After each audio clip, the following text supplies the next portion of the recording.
विष्णु के चरणों में मेरा यथा योग्य दंडवत प्रणाम। आज बड़ी ही पवित्र तिथि उपस्थित हुई है। आज सीता नवमी है।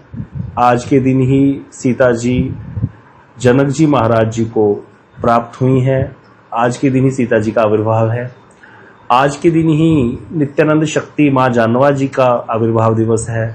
तो बड़ी ही शुभ तिथि उपस्थित हुई है। शाम को हम बहुत अच्छे से श्री सीता जी के विषय में और श्री जानवा माँ के विषय में कथा श्रवण करेंगे। अगर आज पूरा ना हो सका तो कल भी करेंगे कथा उनके विषय में। हम आज सुबह अभी हम वही अपना टॉपिक लेके चलेंगे। आज हम स्क्रीन शेयर नहीं करेंगे। कैसे रहेगा, आप सब लोग अपने अपना गीता ग्रंथ खोलिए, श्रीमद् भगवत गीता, और उसमें आपको मैं समराइज करता हूँ सारा कुछ। ऐसे हम एक एक श्लोक दोबारा पढ़ने बैठ गए तो फिर फायदा क्या हुआ हमें करने का।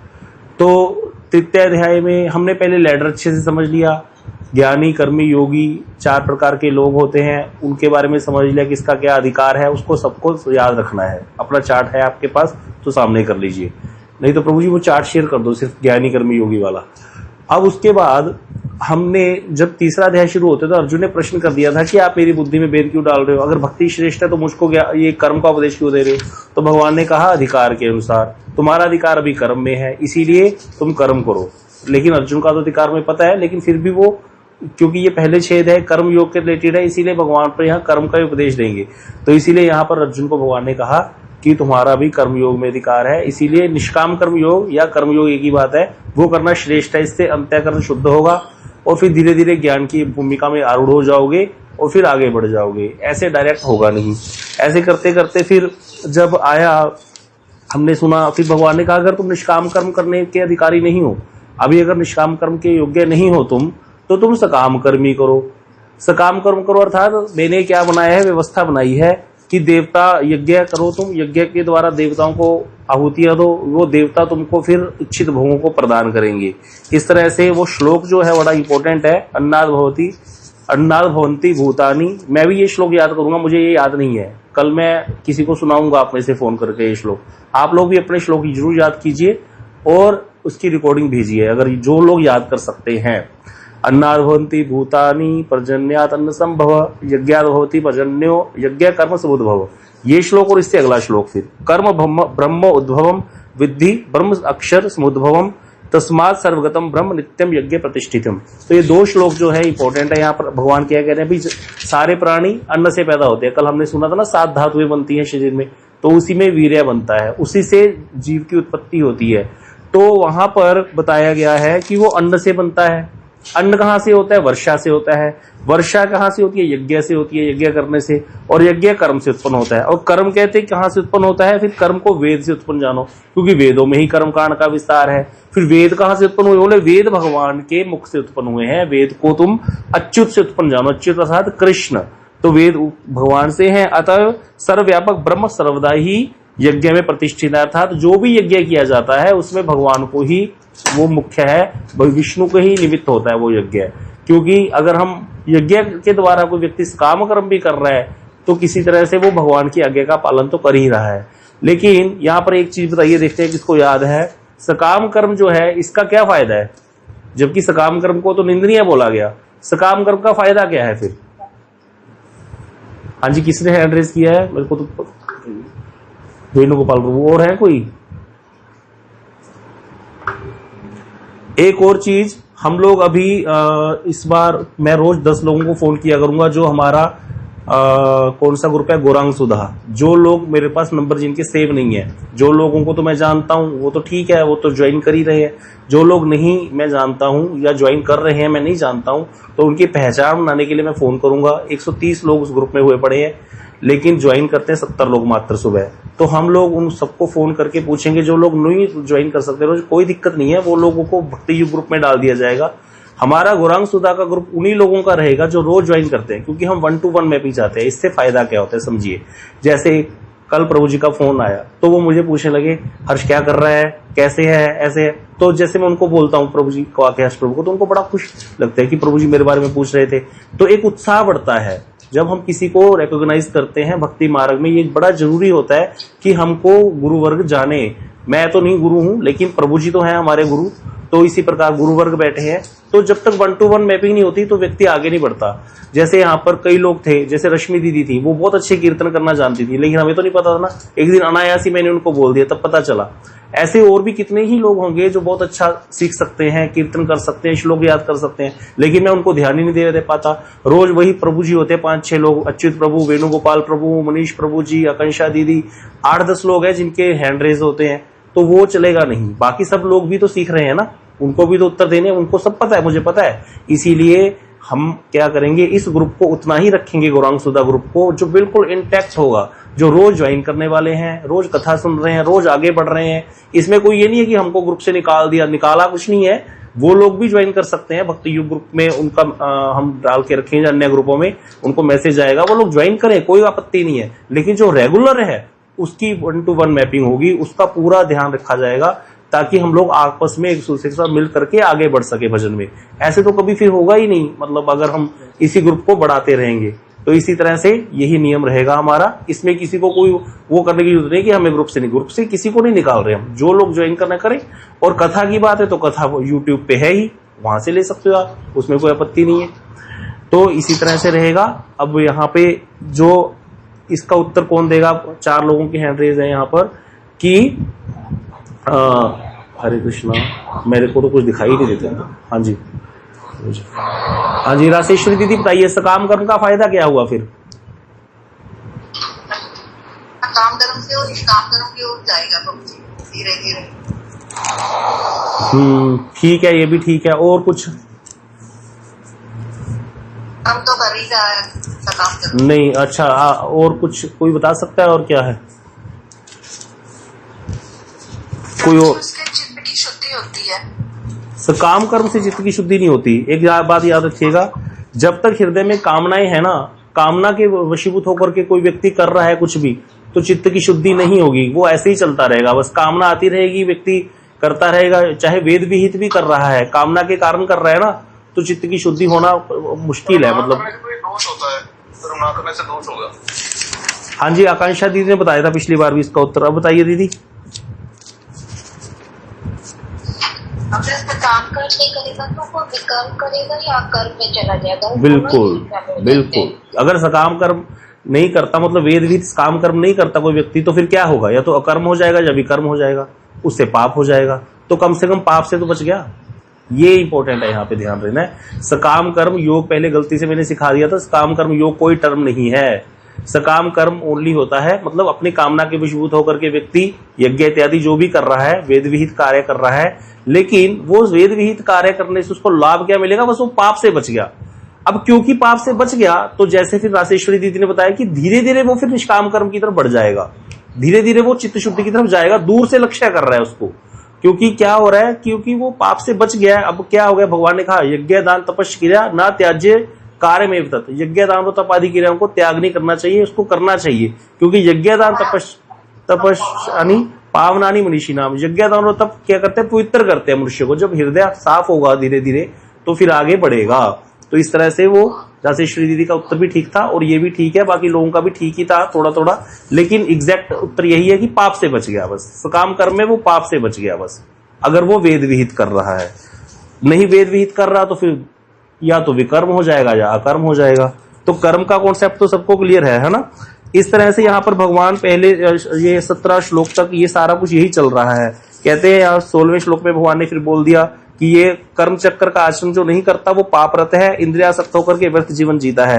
तो इसी को जो भी मैं प्रश्न पूछ रहा था, ये इसका उत्तर इसी की सप्रकाशिका वृत्ति में गुरुदेव ने दिया, आप लोग पढ़ लेना इसको।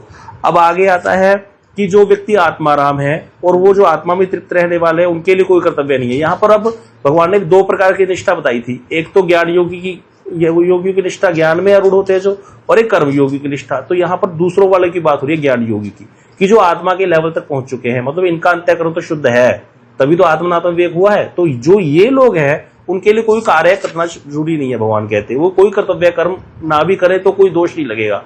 अब फिर वही बात आ गई, यहाँ पर तो भगवान ने कहते कोई कर्तव्य कर्म ना करें तो कोई दोष नहीं लगेगा।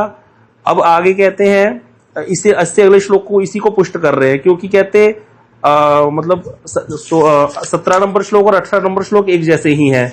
कि वो क्या करेंगे, ना कर्मों का अनुष्ठान नहीं करेंगे तो उनको कोई दोषी लगेगा, क्योंकि उनको अपने प्रयोजन के लिए ब्रह्मांड में किसी वस्तु की आवश्यकता ही नहीं है, इसीलिए वो कुछ नहीं करेंगे। लेकिन फिर कह रहे भगवान आगे उसको कि इसीलिए तुम क्या करो, मैं तुमको समझा रहा हूं कि ज्ञान का जो व्यक्ति आरूढ़ है ज्ञान मार्ग में, वो कोई कर्म ना भी करे तो कोई दोष नहीं है, इसीलिए तुम अनासक्त होकर के, मतलब दोबारा फिर निष्काम कर्म योग का भगवान उपदेश दे रहे हैं।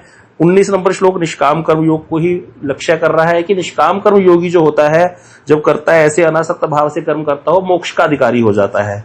फिर आगे कह रहे हैं भगवान, जो पहले बात बोली थी कि भाई अगर कोई व्यक्ति ज्ञान योग में आरूढ़ है तो उसको कोई कर्म करने की आवश्यकता नहीं है। लेकिन फिर भगवान ने कहा भाई ये बात थोड़ी ठीक नहीं है, इसको मैं सही कर दूं। तो भगवान ने कहा देखो, यद्यपि जो ज्ञान योगी है उसको कोई कर्म करने की आवश्यकता नहीं है, लेकिन फिर भी जनकादिक ऋषियों ने क्या किया, कर्म करके दिखाया, राज्य किया, सब कुछ किया, प्रजा का पालन किया, यद्यपि वो अनासक्त ही थे, उनको कुछ नहीं चाहिए था, वो मोक्ष के पूर्ण अधिकारी थे। इसीलिए कहते जनकादिक ऋषियों ने भी कर्म के द्वारा ही परम सिद्धि को प्राप्त किया है। तो लोक शिक्षा के लिए कर्म करना ठीक है, क्योंकि अन्य लोग क्या हो जाएंगे इसको देख करके कि वो भी तो कुछ नहीं करता, लेकिन उनको पता नहीं कि वो ज्ञान की भूमिका में आरूढ़ है, इसीलिए वो लोग भी कर्म करते हैं। अब उनके कर्म करने में और एक व्यक्ति जो पूरा कामना से युक्त होकर के संसार में रह रहा है उसके कर्म करने में बड़ा फर्क है। वो जो जनकादि ऋषि हैं या जो ज्ञान योग में आरूढ़ है, वो जो कर्म कर रहे हैं उनका कर्म करना अलग है, वो सिर्फ लोक शिक्षा के लिए कर्म कर रहे हैं, उनकी कोई कर्म करने में आसक्ति नहीं है, ना ही उसकी फल में कोई आसक्ति है। इसी को भगवान कह रहे हैं फिर अगले श्लोक में 21 नंबर में कि भाई जो जो श्रेष्ठ पुरुष आचरण करते हैं, खोल के रखिए गीता जी सामने, उसी को अन्य लोग भी आचरण करते हैं, जो बाकी लोग उसको फॉलो करने वाले हैं। तो इसीलिए कहते हैं जो कुछ प्रमाणित कर देते हैं श्रेष्ठ लोगों के लिए वही चल बन जाता है। इसीलिए श्रेष्ठ पुरुष को कर्म करना नहीं छोड़ना चाहिए, जो ज्ञान योग की भूमिका में आरूढ़ है। तो भगवान आगे कहते हैं कि भैया मैं अपनी बात कह रहे हैं कि मेरे के लिए तो कोई कार्य नहीं है, कर्तव्य कर्म नहीं, मैं तो भगवान हूं, लेकिन क्योंकि मेरे लिए कुछ भी तीनों लोक में प्राप्त है ऐसा ही नहीं जो मैं प्राप्त नहीं कर सकता, फिर भी कहते मैं कर्म करने में प्रवृत्त हूं। इससे अगले श्लोक में 23 नंबर में भगवान ने बोल दिया, अगर मैं कर्म ना करूं सावधानी पूर्वक तो निश्चय ही मनुष्य भी मेरे अनुसार क्या करेंगे, अनुकरण करेंगे। हम देख रहे हैं भगवान ने रास लीला की, वो तो बहुत ऊंची बात थी, क्योंकि भगवान जब प्रकट होंगे तो सब कुछ प्रकट करेंगे, लीला भगवान तो रस का स्वादन करते हैं। लेकिन उसी चीज को बोल करके आजकल के जो छिछोरे हैं वो क्या बोलते हैं, कृष्ण करे तो रास लीला, हम करे तो करेक्टर ढीला, मतलब भगवान का अनुसरण करेंगे। अरे भगवान ने तो सर्प के ऊपर नृत्य भी किया है। तो इसीलिए बुद्धि का प्रयोग हमेशा लोग क्या करते हैं, उल्टा करना शुरू कर देते हैं। इसीलिए भगवान कह रहे हैं कि यदि मैं सावधानी पूर्वक, तो इसीलिए सावधानी पूर्वक भगवान ने कर्म किए। पूरा जानने वाले भगवान को वो वाली चीजों का अनुकरण नहीं करेंगे जो हमारी पहुंच के बाहर है। इसीलिए आगे कह रहे हैं भगवान कि यदि मैं कर्म ना करूं, 24 नंबर श्लोक में, फिर सारे लोग भ्रष्ट हो जाएंगे, वो भी वैसे ही बन जाएंगे, मैं प्रजा का नाश करने वाला बन जाऊंगा। इसीलिए कहते हैं जो कर्म में आसक्त अज्ञानी है, अज्ञानी मतलब जिसको फल चाहिए, भोग चाहिए, वो जिस प्रकार कर्म करता है, और दूसरा व्यक्ति जो ज्ञानी है, जो लोक शिक्षा के लिए कर्म कर रहा है अनासक्त होकर के, वो उसी प्रकार करे। कहते हैं लेकिन इसमें क्या है, इसमें बहुत बड़ा भेद है, वो जो है आकाश और पताल का भेद है। ये तो कर्मों के कारण फंस जाएगा जो कर्म भोग की इच्छा करने वाला कर्म कर रहा है, लेकिन दूसरे पे कर्म बंधन लागू नहीं होगा, उसको आना नहीं पड़ेगा दोबारा संसार में। इसी की बात यहां पर कर रहे हैं 25 नंबर श्लोक में। फिर 26 नंबर श्लोक में बहुत सुंदर बात कही है, वो इंपॉर्टेंट श्लोक है, इसको हाईलाइट कर लीजिएगा, ये इंपॉर्टेंट श्लोक है 26 नंबर श्लोक। इसकी भी पहली लाइन याद कर लो तो अच्छा है ना, बुद्धि भेदम जनेत अज्ञानम कर्म संगीनाम, बस इतना बहुत है याद करना।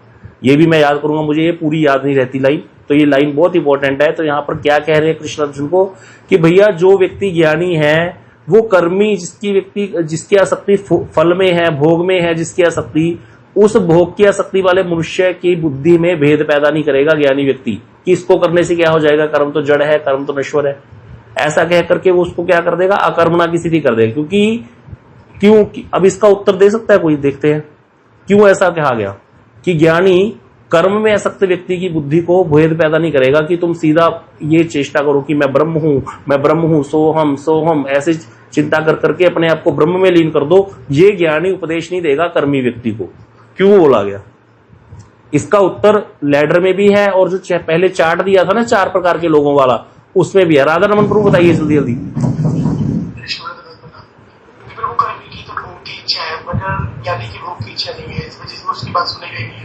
नहीं सुन लेगा, मान लो सुन लिया उसने, सुन लिया कि ठीक है, वो कहेगा छोड़ो तुम, इसे सब करने से कुछ नहीं होगा, तुम ब्रह्म में लीन हो जाओ। तो फिर क्या कर्मी अगर मान लो चलो सुन ले, तुमने कहा नहीं सुनेगा, बात सही है, मान लो कोई सुन ले, बातों में आ जाए उसकी, फिर बातों में आकर के उसकी सुन के वो मैं ब्रह्म हूं ऐसी चेष्टा करने लगे, तो क्या होगा? वो ठीक नहीं है क्या? थोड़ा सा दिमाग और दौड़ाओ। संसार की वस्तु तो नहीं मिलेंगी, लेकिन ब्रह्म में लीन हो जाएगा कि नहीं हो जाएगा? छोड़ो संसार को, तो संसार तो नश्वर है।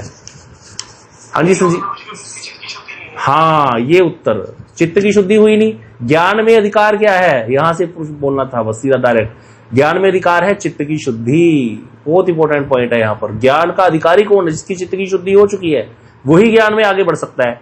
तो क्योंकि उसका चित्त शुद्ध नहीं है, क्योंकि वो कर्म में आसक्त है, ऐसे व्यक्ति की बुद्धि में भेद पैदा कर दिया, ना तो वो कर्म करेगा, ज्ञान में वो बढ़ ही नहीं सकता आगे, क्योंकि चित्त शुद्ध है ही नहीं उसका, इसीलिए वो मारा गया।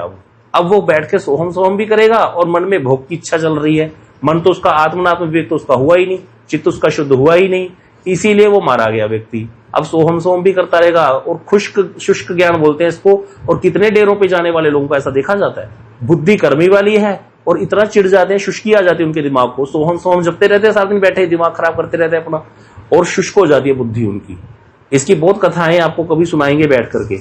इतने क्लेश हो जाते हैं घरों में कईयों के, तो बहुत बुरा हाल। भक्ति जो करेगा ना, भक्ति सबको संतुष्ट करती है। ऐसे कभी नहीं हो सकता कि कोई जीव भक्ति करे और उसके जीवन में वो अलग बाधाएं होती है, जो दूसरी तरह से यदि मीरा जी को बाधा आई, वो एक अलग तरीका है, बात है, लेकिन भक्ति है सरस।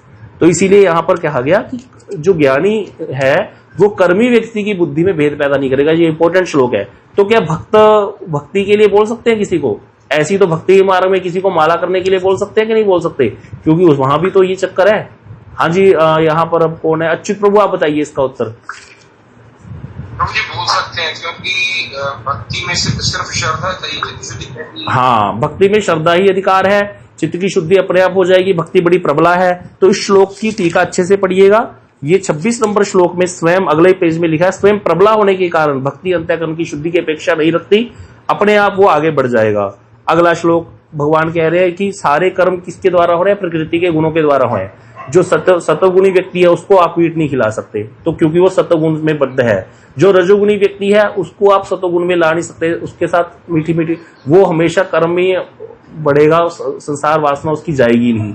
जो तमोगुणी है उसको आप मंदिर नहीं लेके जा सकते। तो सारे कार्य क्या कर रहे हैं? गुण कर रहे हैं, जैसे गुण है उसके द्वारा किए जा रहे कार्य। लेकिन जो अहंकार से मोहित है जिसका चित्त, वो क्या मानता है कि मैं करता हूं, मतलब करता तो जो है वो कौन है? कहते प्रकृति के गुण ही कार्य कर रहे हैं। तो इसीलिए यहाँ पर कह रहे हैं कि यदि विद्वान को भी कर्म करना पड़ता है तो विद्वान और विद्वान में क्या अंतर है? इसीलिए यहाँ पर कह रहे हैं कि भैया विद्वान जो है वो प्रकृति के गुणों से परे हो जाता है, इसीलिए वो कर्म करते हुए भी कर्म नहीं करता। लेकिन जो अविद्वान है वो क्या समझता है कि मैं कार्य करने वाला हूं, इसीलिए फंस जाता है वो, यद्यपि वो भी कार्य करने वाला है नहीं, लेकिन वो जो उसका मानना है इतना मात्र, वो फंस गया। ठीक है, तो अगले श्लोक में कह रहे हैं अर्जुन को कृष्ण कि जो इसको जानता है कि आत्मा गुण और कर्म से पृथक है, वो कर्तापन का अभिमान नहीं करते। वो ज्ञानी वाली बात आ गई। उनको पता है कि भैया मैं अलग हूं, मैं अलग हूं, मैं आत्मा तत्व मैं अलग हूं, और गुण और कर्म अलग चीज है। इसीलिए वो अपने आप को मानते नहीं। उनको पता है इंद्रियां जो है अपने अपने विषयों में रत है, इसीलिए मैं उससे पृथक हूं, मेरा इनसे कुछ लेना देना है नहीं। तो इसीलिए वो जब ये वाली स्थिति है ना, जो ये बोलने से नहीं आती, मतलब जब उसको ये समझ में आ जाता है व्यक्ति को कि मैं आत्मा हूं, तो वो किसी भी प्रकार की आसक्ति के वश होकर के कार्य नहीं करता। अगर वो कार्य हो भी गया तो भी ठीक है, नहीं भी हो गया तो भी ठीक है। लेकिन संसारी व्यक्ति हम लोगों का, मान लो हमने सोचा कि आज मैं मान लो हमने किसी से पैसे लेने अपने और उसने दिए नहीं, तो हम वहां पर आसक्त होकर के जाएंगे। अगर वो नहीं देते तो उसको गाली देंगे कि नहीं देंगे? देंगे, क्योंकि हमारी आसक्ति है उस पैसे में, हम भोग करना चाहते हैं उसको। लेकिन ज्ञानी की ऐसी आसक्ति नहीं होती। मांगेगा, वो नीति के अनुसार चलेगा, कर्म करेगा, लेकिन अगर नहीं होगा तो वो दुखी भी नहीं होगा। अगर उसका कोई लाभ हो गया तो वो खुश नहीं होगा, अगर उसकी कोई हानि होगी तो वो दुखी नहीं होगा। क्यों नहीं दुखी होगा? क्योंकि उसको ये पता चल गया मैं आत्मा हूं। हम सुन के हमें लग रहा है हाँ मैं आत्मा हूं, थोड़ी देर बाद फिर हमारे पे माया हावी हो जाती है। तो वो निष्काम कर्म योग का आश्रय ग्रहण करने के कारण पहले उसका आत्मनात्म विवेक हो चुका है, उसके चित्त की शुद्धि हो चुकी है, उसका अंतःकरण शुद्ध हो चुका है, इसलिए उसको कोई फर्क नहीं पड़ता। लेकिन वो कर्म करता है, लेकिन उसमें आसक्त ना होने के कारण उसको लोभ नहीं होता, क्रोध नहीं होता, मोह नहीं होता, ये सब चीजें नहीं होती उसको, ज्ञानी को। तो यहाँ पर यही कह रहे हैं वो अलग हो जाता है उससे। अगले श्लोक में कह रहे हैं कि जो गुणों में अविष्ट हैं प्रकृति के, यहाँ पर वही वाला श्लोक आ गया दोबारा, कि जो प्रकृति के गुणों में अविष्ट है, जो सर्वज्ञ है, दूसरा व्यक्ति जो जानता है कि भाई सारे कार्य प्रकृति गुण द्वारा, वो उन अज्ञ और मंद बुद्धि वाली व्यक्तियों की बुद्धि को विचलित नहीं करेंगे। उनको ये नहीं करेंगे कि भाई ऐसे नहीं होता, ऐसे कहते इसी व्यक्ति को भूत पकड़ ले। इसकी वृत्ति में गुरुदेव बता रहे हैं सप्रकाश का वृत्ति में ना, श्रील अवसर चक्रदीप जी बता रहे हैं, अगर किसी व्यक्ति को भूत पकड़ ले और उसको बार बार बोलो कि तुम ये वाले व्यक्ति हो। मान लो कोई व्यक्ति था, ब्राह्मण था, उसको भूत ने पकड़ लिया मुसलमान के, अब उसको पूछो बोले मेरा नाम फन्ने कहाँ है, अब भूत उसके अंदर है, तो वो फन्ने कहाँ ही बताएगा अपना नाम। उसको जितना मर्जी समझाओ तुम ब्राह्मण के पुत्र हो, तुम्हारा ये शर्मा जी हो तुम, वो शर्मा जी नहीं मानेगा अपने आप को, वो क्या मानेगा, फन्ने कहाँ ही बोलेगा, जब तक कि वो भूत निकालना दिया जाए। इसी प्रकार मंत्र औषधि के प्रयोग करने से जब भूत का आवेश दूर हो जाएगा तब अपने आप ही वो जान जाएगा, फिर उसको बताने की भी जरूरत नहीं पड़ेगी। इसीलिए कहते हैं जो अज्ञ है उसको किसका उपदेश देना चाहिए, निष्काम कर्म योग का उपदेश देना चाहिए, ना कि ज्ञान योग का उपदेश देना चाहिए। समझ लो, वहां पर भगवान इसीलिए अर्जुन को कह रहे हैं, इसीलिए मैं तुमको क्या कह रहा हूं, तुम निष्काम कर्म करो। तुम क्षत्रिय, क्षत्रिय का स्वधर्म क्या है, युद्ध करना, तुम युद्ध करो और अनासक्त होकर के करो, इससे तुम्हें मोक्ष की प्राप्ति होगी। यही यहाँ पर पूरा सार इसका यही है। अगर तुम इसको नहीं कर सकते तो सकाम कर्म करो, सकाम कर्म करने से पाप से बच जाओगे, यही सारा सार है। और आगे क्या कह रहे हैं, कहते आत्मनिष्ठ चित्त में, यही फिर दोबारा निष्काम कर्म योग की बात आ गई 30 नंबर श्लोक में, कि मुझमें समर्पित करते हुए निष्काम भाव से ममता शून्य होकर के शोक रहित होकर के करो।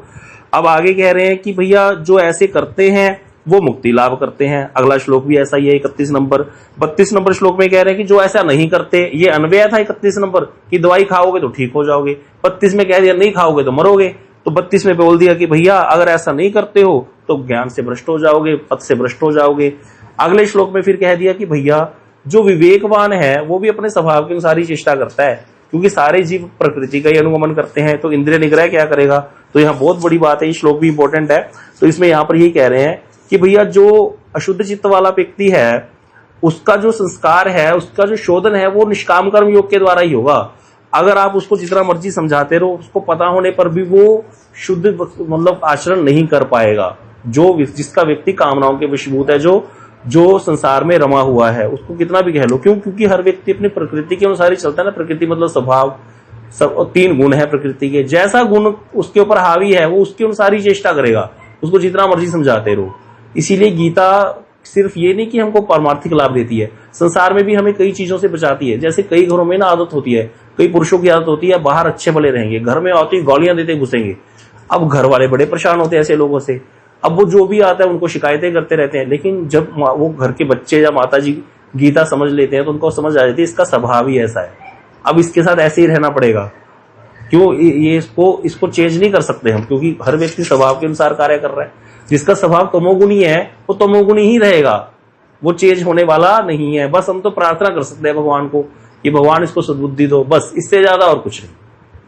हमारी चेष्टा करने से, हमारे शोर मचाने से, पंचायत इकट्ठी करने से, लोगों को बुलाने से कुछ भी होने वाला नहीं है। यहाँ पर ये श्लोक यही कह रहा है कि किसी का इंद्रिय निग्रह क्या करेगा कि मैं जाऊंगा नहीं विषयों की तरफ। तमोगुणी व्यक्ति सोचे मैं क्रोध नहीं करूंगा, क्रोध तो उसको आएगा ही, क्योंकि उसका तमोगुणी स्वभाव है भाई। हाँ, भक्ति करने से ये चीजें खत्म हो सकती हैं। जिसको सत्संग मिल जाए वो काफी होता है, चेंज हो जाते हैं लोग, ऐसा देखा जाता है। तो इसमें सारे में यही बताया गया है।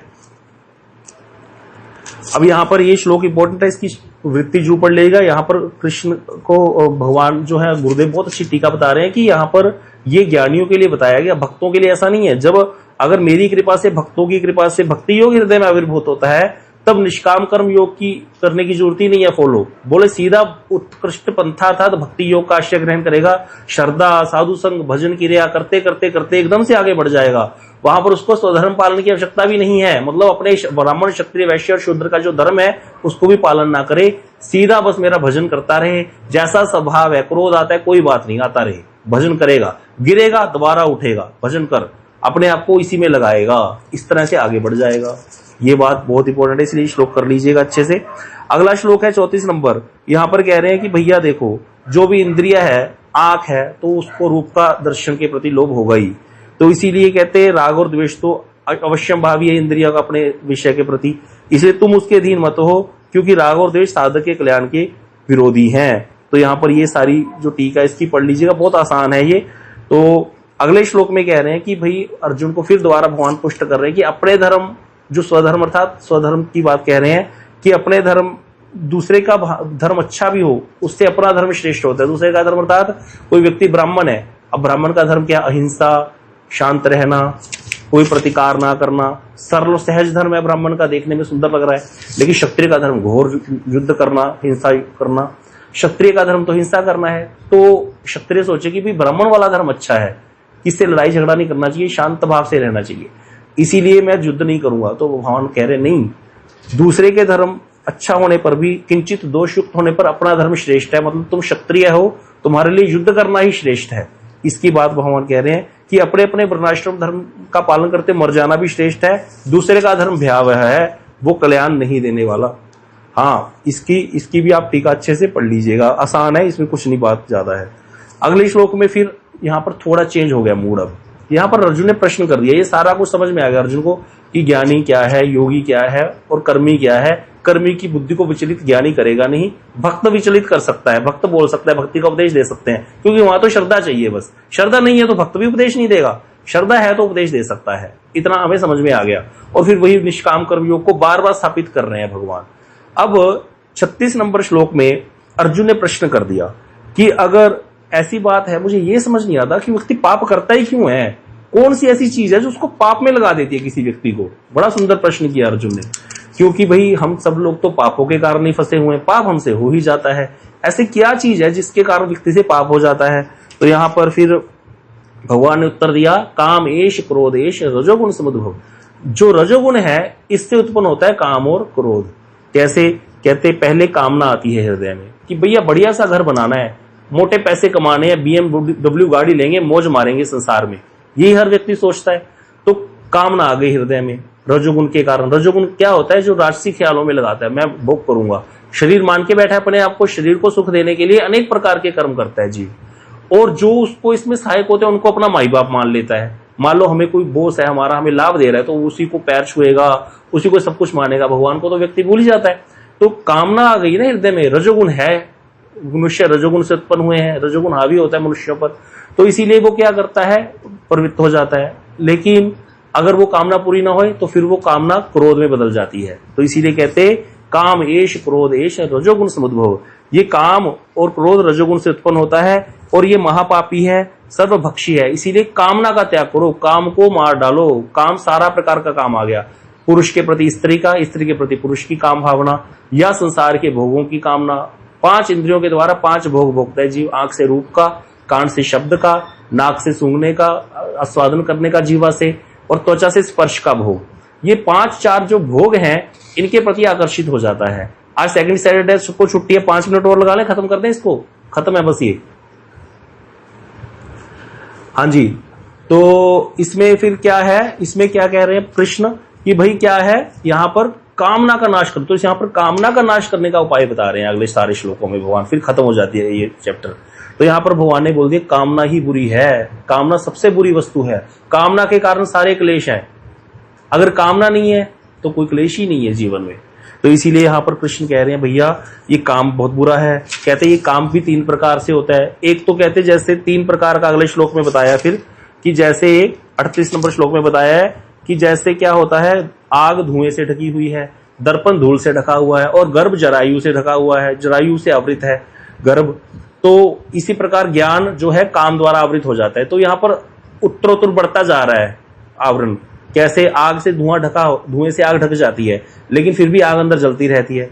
लेकिन दर्पण पर जब धूल आ जाती है तो दर्पण के सामने खड़े हो जाओ तो फिर हमारी छवि हमको दिखती नहीं है पूरी, है ना। तो इसीलिए वो धूल हटाने पर ही दिखती है, तो वो थोड़ा और ज्यादा आवृत हो गया, है ना। और गर्भ जो है उसके अंदर जब बच्चा होता है जरायु से ढका होता है, ऊपर है, तो जरायु से ढके होने के कारण गर्भ में तो बिल्कुल ही कुछ नजर नहीं आता।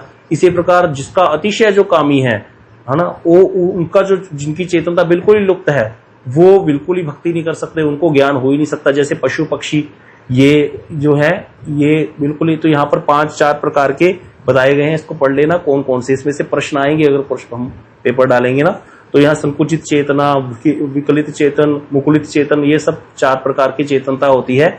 इन 5 प्रकार की वो सारा डिस्कस किया गया है, इसको पढ़ लीजिएगा, बहुत आसान है, नहीं समझ आए तो पूछेगा। अगले में कह रहे हैं कि भैया ये काम कैसा है, ये ऐसा है जैसे आग में घी डाल दो तो क्या वो आग बुझेगी? कभी बुझ नहीं सकती। इसी प्रकार कामनाओं का जितना मर्जी आप पूरी करते रहो कि चलो मैं इतना कर लूं, बस इतना कर लेने दो पूरे को, फिर मैं छोड़ दूंगा, कभी नहीं हो सकता। आप उतना करोगे फिर और कोई कामना आ जाएगी, फिर उसको भोग लोगे फिर कोई और कामना आ जाएगी। इसलिए कहते हैं कभी नाश नहीं होने वाला ये अविद्या है, नित्य वैरी है जीव का। हम तो इसको गले लगा करके बैठे हैं, ये हमारा वैरी है, हमने शत्रु को गले लगा रखा है। इसीलिए अगले श्लोक में कहते हैं कि ये काम रहता कहाँ है। भाई देखो, अगर हमें ये पता चल जाए कि शत्रु है, पहले तो यही नहीं पता हमें ये शत्रु है कामना हमारी, फिर हमें पता चल गया कामना शत्रु है, फिर कामना का रहने का स्थान कहाँ है? बोले इंद्रियां, मन और बुद्धि, इसके रहने के स्थान है। ये इंद्रियां, मन और बुद्धि में रहता है।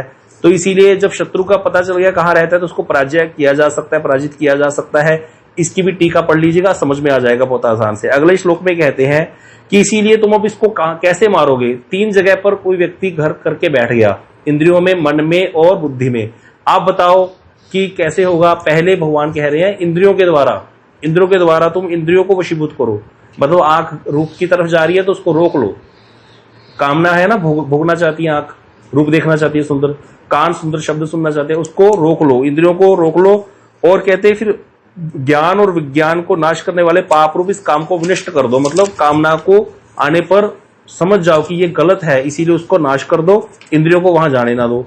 लेकिन इंद्रियों को श्रेष्ठ कहा जाता है, क्यों? क्योंकि इंद्रियां क्या करती हैं? भोग भोगवाती हैं। लेकिन मन जो है वो इंद्रियों की अपेक्षा भी श्रेष्ठ है। अगर मन ना करे तो व्यक्ति भोग नहीं करेगा, है ना। तो इसीलिए मन इंद्रियों का राजा है और बुद्धि मन से भी श्रेष्ठ है। यहाँ पर जो उस दिन हमने परसों चर्चा की थी ना सूक्ष्म विचार की, कि सूक्ष्म वस्तु ही स्थूल वस्तु को नियंत्रण करती है। तो सूक्ष्म क्या है? यहाँ पर इंद्रिया सूक्ष्म है, पहले तो शरीर को कंट्रोल कर रही है सारी। फिर इंद्रियों से सूक्ष्म मन है जो इंद्रियों को कंट्रोल करता है। मन से भी सूक्ष्म बुद्धि है।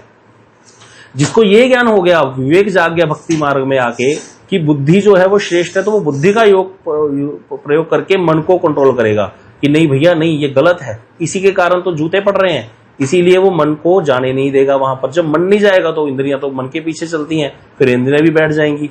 तो बुद्धि से भी श्रेष्ठ क्या है? आत्मा। भजन करते करते एक दिन ऐसा भी लेवल आ जाएगा, हम आत्मा के लेवल तक पहुंच जाएंगे। जो ज्ञानी निष्काम कर्म योग के द्वारा पहुंच जाते हैं उसको आत्मनात्म विवेक हो जाता है। तब फिर उसके इंद्रियां अपने आप ही भोगों की तरफ नहीं जाती। तो ज्ञानी की भी इंद्रियां भोग की तरफ नहीं जाती, भक्त की भी इंद्रियां भोग की तरफ नहीं जाती। लेकिन उसमें थोड़ा डिफरेंस है, भक्ति का मार्ग कृपा सिद्ध मार्ग है, ज्ञानी का उसने अपने आप किया निष्काम कर्म योग का आश्रय ग्रहण करके। तो यहाँ पर यही कहा, लास्ट श्लोक आ गया बिल्कुल, जहां पर भगवान कह रहे हैं इस प्रकार जीवात्मा को बुद्धि से श्रेष्ठ जानकर और बुद्धि के द्वारा मन को वश में करके कि आत्मा सबसे श्रेष्ठ है, मैं आत्मा हूं, सबसे श्रेष्ठ वस्तु आत्मा। ये तो बद्ध हुई पड़ी है इस शरीर में, ये तो कितना ही कुछ कार्य कर सकती है आत्मा। तो इसकी पोटेंसी कोई सोच भी नहीं सकता आत्मा की क्या पोटेंसी है। तो लेकिन हमें तो थोड़ा सा नजर आ रहा है सामने, जितना हमारी आंख देख सकती है। आत्मा की दृष्टि अगाध है, आत्मा की बुद्धि अगाध है आत्मा जो है। इसलिए आत्मा का जो कह सकते हैं हम कि जुडिक्शन है, मतलब उसका क्षेत्र है, वो कितना बड़ा है वो कोई चिंता भी नहीं कर सकता।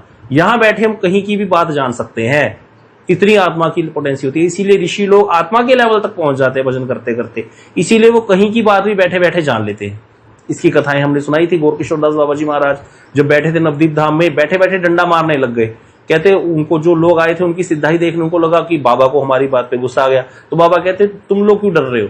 ये तो वृंदावन में गोकुलानंद जी के मंदिर में एक बकरी तुलसी के घास को खा रही है, उसको हटा रहा था मैं।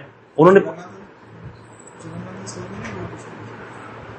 जगन्नाथ दास बाबा थे, शायद जगन्नाथ या गोरकिशोर दास बाबा थे, जगन्नाथ दास बाबा जी महाराज थे। हाँ, तो फिर जब उन्होंने जाकर पत्र लिखा तो पत्र से जवाब आया, 2200 किलोमीटर दूर उनको वहां बैठे पता चल गया था। तो ये आत्मा के लेवल तक जो पहुंच जाते हैं उनका ऐसे ही होता है। तो इसीलिए अर्जुन को कह रहे लास्ट में कृष्ण कि जीवात्मा को बुद्धि से शेष जान करके और बुद्धि को मन से शेष जान करके बुद्धि के द्वारा क्या करो? मन का कंट्रोल करो, मन को निग्रह करो। कैसे करोगे? जैसे हम लोग कर रहे हैं, सुबह बुद्धि के द्वारा ही तो उठ रहे हैं। नहीं उठना है, कहाँ उठने का मन करता है? आज सुबह पहले 3:45 बजे अलार्म बज गया, फिर 4 बजे कर दिया मैंने। 4 बजे बजा तो फिर उठना ही पड़ा। भाई उठो, बाकी लोग भी देखेंगे, आए ही नहीं, स्वयं ही नहीं आए तो दूसरे को क्या सिखाएंगे? तो बुद्धि के द्वारा। अब एक दूसरे की शर्म भी तो होती है ना व्यक्ति को, नहीं होते तो फिर भैया आराम से उठ के कर लेते, मंगला आरती किया जाता है। तो ये होता है बुद्धि के द्वारा क्या करते हैं व्यक्ति, नहीं मुझे करना है भजन, मुझे नियमों का पालन करना है, करना ही पड़ेगा ये। तो इस तरह से व्यक्ति आगे बढ़ता है और अपने आप फिर इस दुष्टजय काम को जीत लेता है। ये तीसरा अध्याय पूरा हो गया। अगर ऐसे एक एक श्लोक लेकर बैठ जाते तो नहीं होने वाला था। आप सबसे प्रार्थना है, अब थोड़ा सा स्वयं भी कीजिए, इसको ध्यान से पढ़िए, और कुछ भी नहीं है इसमें ऐसा जो आपको नहीं समझ में आएगा, तो आप इसको जरूर देखिए, और फिर हम इसका अभी चैप्टर का टेस्ट लेंगे। कल हम इसके क्वेश्चन आंसर ही रखेंगे, जिसके क्वेश्चन आंसर आप पूछिएगा तीसरे अध्याय में, तो फिर चौथे अध्याय का सार एकदम से हम कर लेंगे इसी प्रकार। और प्रेमानंदे हरि।